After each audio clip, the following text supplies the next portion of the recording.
ਜੀ ਮੈਂ ਕੋਈ ਐਸਾ ਡਾਕੂ ਨਹੀਂ ਜਿਹੜਾ ਕਿ ਮੇਰੇ ਹੱਥ ਤੋਂ ਬਚ ਕੇ ਲੰਘ ਗਿਆ ਹੋਏ। ਕੋਈ ਐਸਾ ਨਜਾਇਜ਼ ਫਰੋਸ਼ ਨਹੀਂ ਜਿਹੜਾ ਮੈਂ ਫੜ ਕੇ ਥਾਣੇ ਨਾਲ ਖੜਿਆ ਹੋਏ। ਮੇਰੀ ਸਜ਼ਾ ਸਿਰਫ ਇਹੋ ਹੀ ਸੀ ਕਿ ਮੈਂ ਜੁਰਮ ਨਾਲ ਕੰਪਰਮਾਈਜ਼ ਨਹੀਂ ਕੀਤਾ।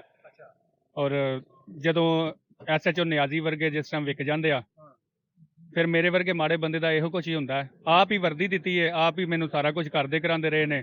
ਜਿੰਨੀ ਦੇਰ ਤੱਕ ਇਹਨਾਂ ਦਾ ਜੁਰਮ ਨਾਲ ਕੰਪਰਮਾਈਜ਼ ਨਹੀਂ ਹੁੰਦਾ, ਉਨੀ ਦੇਰ ਤੱਕ ਮੇਰੇ ਵਰਗੇ ਰਜ਼ਾਕਾਰ ਅਸਲ ਮੁਲਾਜ਼ਮ ਬਣੇ ਹੁੰਦੇ ਨੇ। ਜਦੋਂ ਇਹਨਾਂ ਦਾ ਜੁਰਮ ਵਾਲੇ ਬੰਦਿਆਂ ਨਾਲ ਕੰਪਰਮਾਈਜ਼ ਹੋ ਜਾਂਦਾ, ਉਸ ਟਾਈਮ ਜਨਾਬ ਇਹ ਅਸੀਂ ਫਿਰ ਜਾਲੀ ਹੋ ਜਾਂਦੇ ਹਾਂ। ਸਾਡਾ ਗੁਲਫਾਮ ਸਾਹਿਬ, ਤੁਹਾਡਾ ਜੁਰਮ ਤੁਸੀਂ ਦੱਸਿਆ ਕਿ ਯੂਨੀਫਾਰਮ ਵੀ ਤੁਹਾਨੂੰ ਪੁਲਿਸ ਨੇ ਖੁਦ ਦਿੱਤੀ ਹੈ, ਤੁਹਾਡਾ ਰਜਿਸਟਰ ਦੇ ਵਿੱਚ ਨਾਮ ਵੀ ਲਿਖਿਆ, ਤੁਸੀਂ ਬਤੌਰ ਰਜ਼ਾਕਾਰ ਇਹਨਾਂ ਦੇ ਨਾਲ ਡਿਊਟੀ ਦਿੰਦੇ ਸੀ। ਬੜੇ ਖਤਰਨਾਕ ਮੁਲਜ਼ਮਾਨ ਨੂੰ ਵੀ ਤੁਸੀਂ ਗ੍ਰਿਫਤਾਰ ਕੀਤਾ।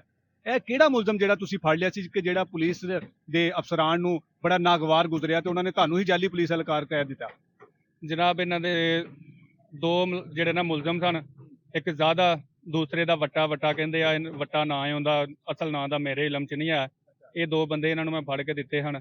ਇਹਨਾਂ ਨੇ ਉਹਨਾਂ ਤੇ ਐਫ ਆਈ ਆਰਾਂ ਦਿੱਤੀਆਂ ਨੇ। ਉਸ ਤੋਂ ਬਾਅਦ ਉਹਨਾਂ ਦੇ ਪਿਛਲੇ ਜਿਹੜੇ ਘਰ ਵਾਲੇ ਨੇ ਉਹਨਾਂ ਨਾਲ ਇਹਨਾਂ ਦੀ ਕੋਈ ਡੀਲ ਹੋ ਗਈ। ਪੁਲਿਸ ਦੀ ਡੀਲ ਹੋ ਗਈ ਜੀ ਐਸਐਚਓ ਨਿਆਜ਼ੀ ਸਾਹਿਬ ਦੀ, ਇਮਰਾਨ ਸੇਠ ਇਮਰਾਨ ਹੈ ਐਸਐਚਓ ਸਾਹਿਬ ਦਾ ਗਨਮੈਨ, ਉਹਦੀ ਕੋਈ ਡੀਲ ਉਹਨਾਂ ਨਾਲ ਹੋ ਗਈ। ਕਿਹੜੇ ਥਾਣੇ ਦਾ ਐਸਐਚਓ ਹੈਗਾ ਜੀ? ਜਨਾਬ ਇਹ ਥਾਣਾ ਸਿਟੀ ਮਰੀਦਕੇ ਦਾ ਹੈ। ਇੰਨੇ ਮੁਲਜ਼ਮਾਨ ਦੇ ਨਾਲ ਡੀਲ ਕਰ ਲਿੱਤੀ?